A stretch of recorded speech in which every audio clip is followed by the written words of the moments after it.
Nigeria is prepared for war. We cannot give Southeast their wish.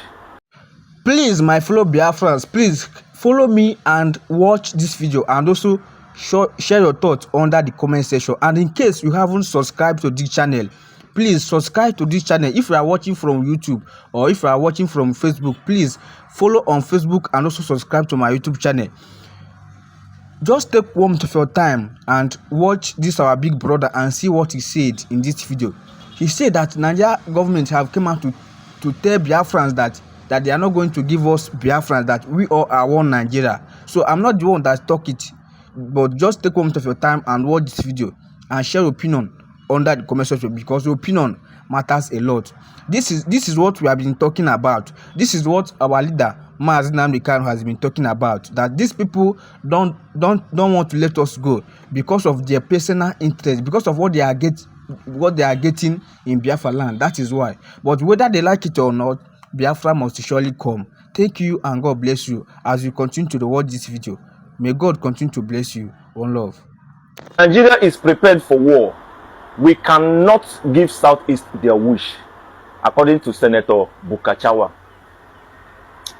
Now that you cannot give Southeast their wish, are you enjoying Nigeria?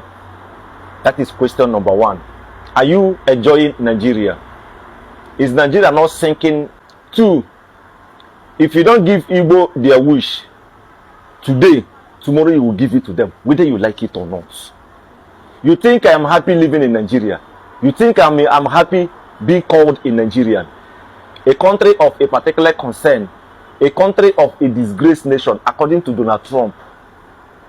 A country that does not value the life of its citizen.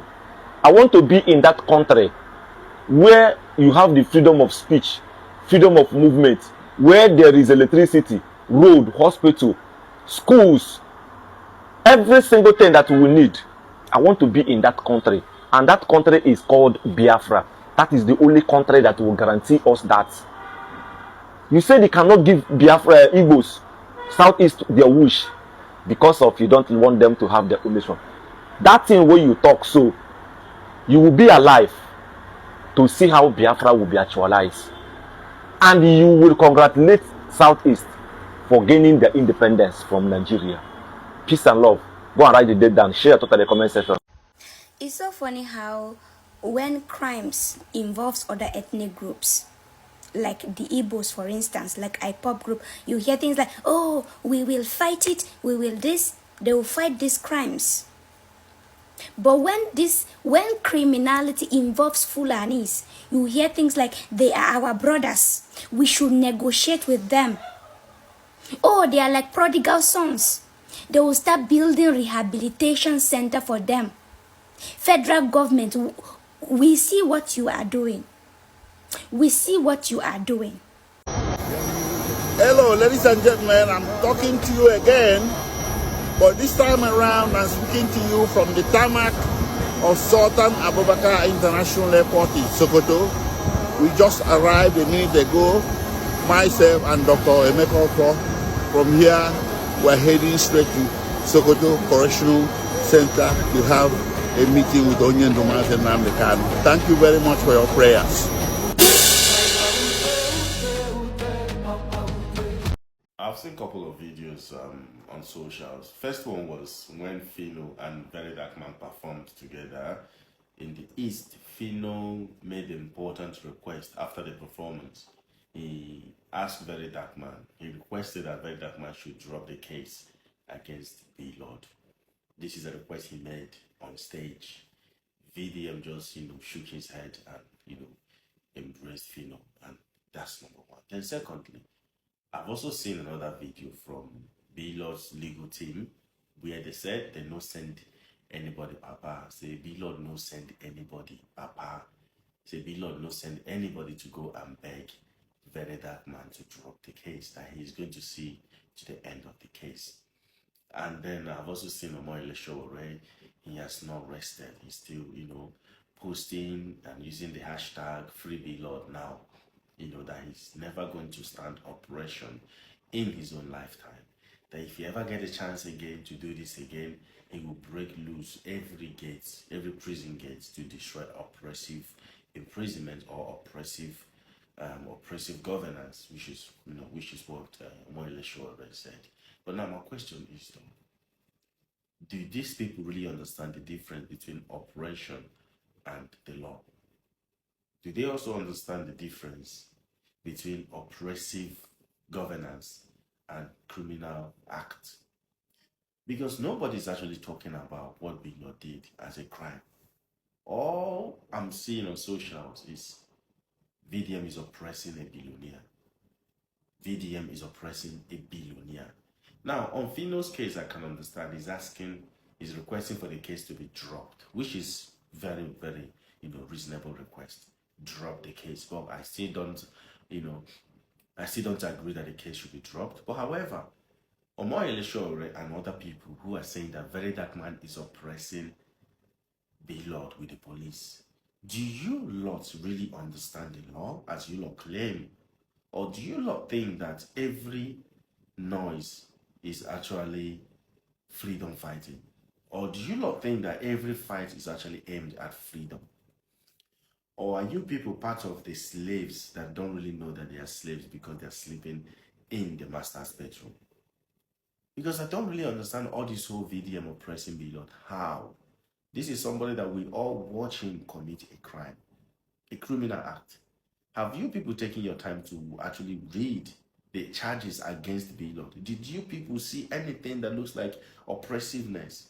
Or do you people not think that Lord actually committed a criminal act? Now, if you're asking nicely for the case to be dropped, it's a fair request. But calling it oppressiveness, oppression, I do not agree 101%.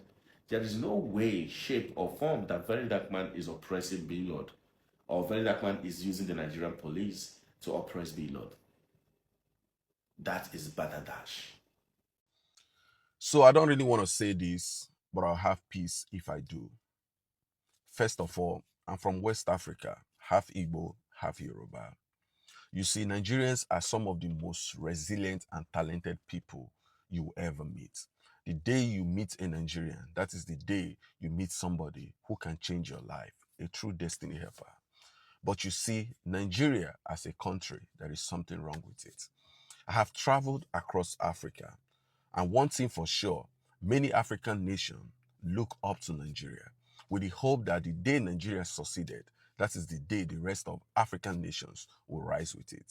But that hope has never been fulfilled. Nigeria feels like a country that was never truly designed to succeed, more like a system that was set up to extract, control, and drain both the resources and its own people. Not long after its creation from the British government, Nigerian government was responsible for the deaths of millions of its own people. And to this day, there has never been real remorse, apology, or meaningful reconciliation. The Nigerian government needs to take responsibility, past and present, a sincere apology to its own people, from the harm done, from the wound of the civil war, and to the struggle many Nigerians still face today. Nigeria is truly, truly bleeding, and a true healing requires more than silence. It means acknowledging the history, cleaning up the broken system, and rebuilding trust with people. I don't even know why we still have local government identification in Nigeria. As Nigerians, we don't need local government identification to define who we are. We should rely on birth certificate. Where you were born is where you're from. Let's learn from Rwanda. With all the things that happened in Rwanda, they created a ministry for reconciliation and unity. Today in Rwanda, if you ask someone his tribe, it's a capital offense, like a federal offense. Everybody's a Rwandan. You get to the point now, let's learn from Rwanda. Let's learn from them. Nigeria is bleeding, like Nigeria is crying. Like Nigeria is crying, and we have to say this. This is not my thing. I don't want to say this. I don't want to, and I know the kind of trouble this might put me, but let's speak. You get to the point now, Nigerian government need to take responsibility of the evil committed against its own people. Let them be accountable.